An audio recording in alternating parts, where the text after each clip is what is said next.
আর মাত্র কয়েকদিন পরে শুরু হবে ২৪-এর লোকসভা নির্বাচন। আর এই ভোট আবহে ফের একবার ফাঁস ভোট কর্মীদের তথ্য। প্রকাশ্যে পোলিং পার্টি সহ কোন ব্লকে ডিউটি সেই সমস্ত তথ্য। ইতিমধ্যে রাজ্য জুড়ে প্রায় ৫,৩৭৯ দলের ভোট কর্মীদের তালিকা চলে এসেছে। আর এখানেই প্রশ্ন উঠছে ভোট কর্মীদের নিরাপত্তা নিয়ে।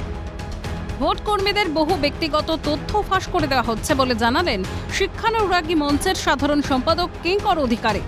সমস্ত কিছু তথ্য ফাঁস হয়েছিল, তার বিরুদ্ধে আমরা সরব হয়েছিলাম, নির্বাচন কমিশনে জানিয়েছিলাম।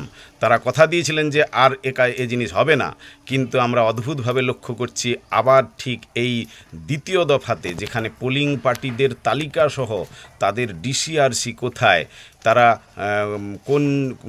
কোন পার্লামেন্টারিতে তাদের ডিউটি পড়েছে, তারা কখন কোথায় যাবেন, এবং প্রত্যেকটা ক্ষেত্রেই তাদের যে ঠিকানা, মোবাইল নাম্বার সহ সমস্ত ঠিকানা বাইরে বের করে দেওয়া হয়েছে। ফাঁস হওয়া তালিকা বাতিল এবং দোষীদের শাস্তি চেয়ে ইতিমধ্যেই কমিশনের কাছে লিখিত অভিযোগ জানাবেন বলে জানালেন কিঙ্কর অধিকারী।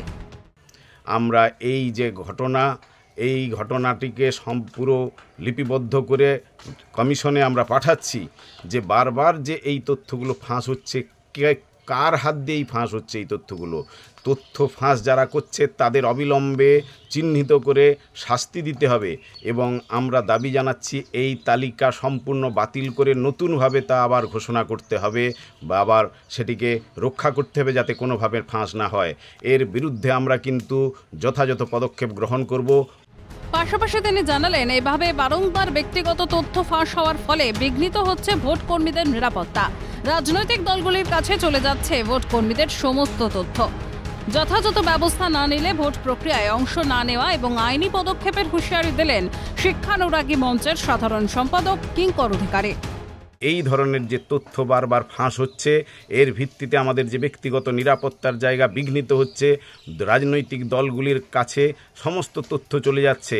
এর পরের যে স্টেপ আসছে, সেখানে আমরা দেখতে পাবো যে কোন বুথে আমার ডিউটি পড়েছে সেটাও পর্যন্ত ফাঁস হয়ে যাবে। কোন রুট দিয়ে আমরা যাব তার তালিকাও গতবারে ফাঁস হয়েছিল। সেই একই জিনিস যদি হতে থাকে তাহলে কোনোভাবেই আমরা কিন্তু ভোট প্রক্রিয়ায় অংশগ্রহণ করব না।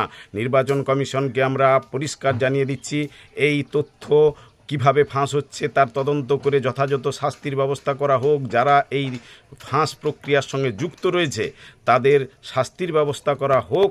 আমরা পরিষ্কার জানিয়ে দিচ্ছি, এর বিরুদ্ধে প্রয়োজনে আমরা আইনি পদক্ষেপ গ্রহণ করব। প্রসঙ্গত এর আগেও ফাঁস হয়েছে ভোট কর্মীদের ব্যক্তিগত বহু তথ্য। ভোট কর্মীদের মোবাইল নম্বর, ব্যাংক অ্যাকাউন্ট, কর্মক্ষেত্রের ঠিকানা সমস্ত কিছুই ছড়িয়ে দেওয়া হয়েছিল সামাজিক যোগাযোগ মাধ্যমে। তখন এর প্রতিবাদে সরব হয়েছিল শিক্ষানুরাগী ঐক্য মঞ্চ। লিখিত অভিযোগ জানানো হয়েছিল জাতীয় নির্বাচন কমিশন এবং রাজ্যের মুখ্য নির্বাচনী আধিকারিকের কাছেও। তারপর ফের একবার তথ্য ফাঁসের ঘটনা প্রকাশ্যে। আর এখানে প্রশ্ন উঠছে বারংবার কিভাবে ফাঁস হয়ে যাচ্ছে ভোট কর্মীদের সমস্ত তথ্য। নেপথ্যে কি রয়েছে কোনো রাজনৈতিক দলের প্রভাব? তবে এবার রাজ্যে অবাধ এবং শান্তিপূর্ণ ভোট প্রক্রিয়া সম্পন্ন করতে এবং ভোট কর্মীদের তথ্য ফাঁসের ঘটনায় নির্বাচন কমিশনের তরফে ঠিক কী পদক্ষেপ নেওয়া হয় সেটাই দেখার। মণি ভট্টাচার্যের রিপোর্ট, ক্যালকাটা নিউজ।